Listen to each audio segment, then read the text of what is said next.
Okay, trail marker 5, we're going to format a single page unbound report. Formatting means that you're going to change the characteristics. Okay, and we'll talk about what that means a little bit more. Unbound means just basically a one-page report. Okay, you should have the Perry document open.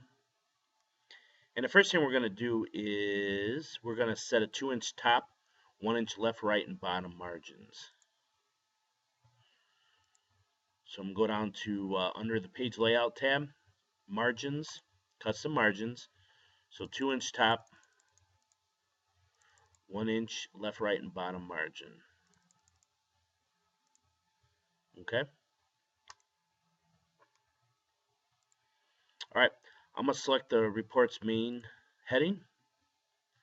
And I'm going to go to the styles group. And I'm going to click the more button on the styles group. I'm going to select the title. All right. Deselect the text. Save the document. All right. Moving on, we're going to talk a little bit about indenting text. And we're going to use these things called indent markers. So here's what we're going to do. We're going to use what's called the first line indent marker. And a first line indent marker is an indent that only indents the first line of a paragraph. So think about what indent means. Indent means that back in writing in elementary school, when you indent, you would move over like a finger length or whatever the case may be. So that's what indenting is.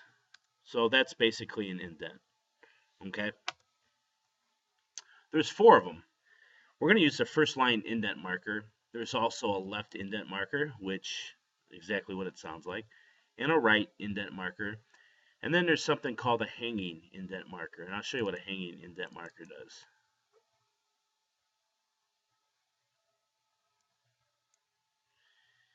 It indents every line but the first line of a paragraph. So that's what that is.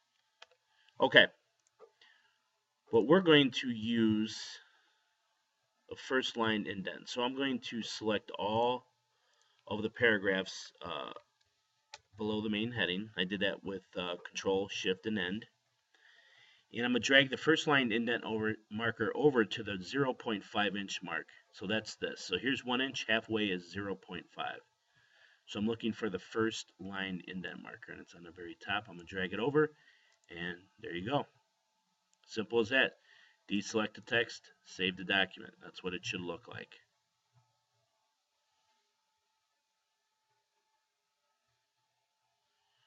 Okay.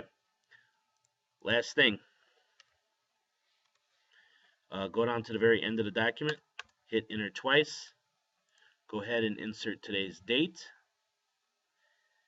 third date format, and insert your name.